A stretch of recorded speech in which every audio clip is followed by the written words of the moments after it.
আমি ক্ষমা চাইতেছি, কিন্তু আমি ক্ষমা করি না আরেকজনরে। তুমি ক্ষমা করো না, তুমি ক্ষমা চাও কোন সাহসে? মা যাদাল্লাহু আবদান বিআফওয়িন ইল্লা ইজ্জান। আল্লাহর হাবিব ফরমান, কোন বান্দা যদি অন্য বান্দারে ক্ষমা করে দেয়, আল্লাহ ওই বান্দার মর্যাদা বাড়িয়ে দেয়।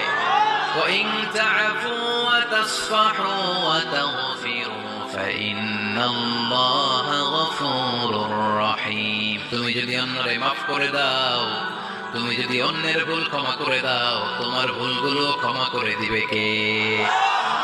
আল্লাহুম্মা ইন্নাকা আফুউন কারীম।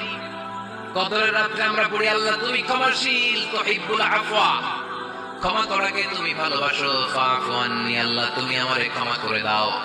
আল্লাহর ক্ষমার জন্য দিনরাত চোখের পানি ছেড়ে আমরা কাঁদি, কিন্তু অন্যরে ক্ষমা করতে চাই না। কথাটা বুঝতে পারছেন? আমরা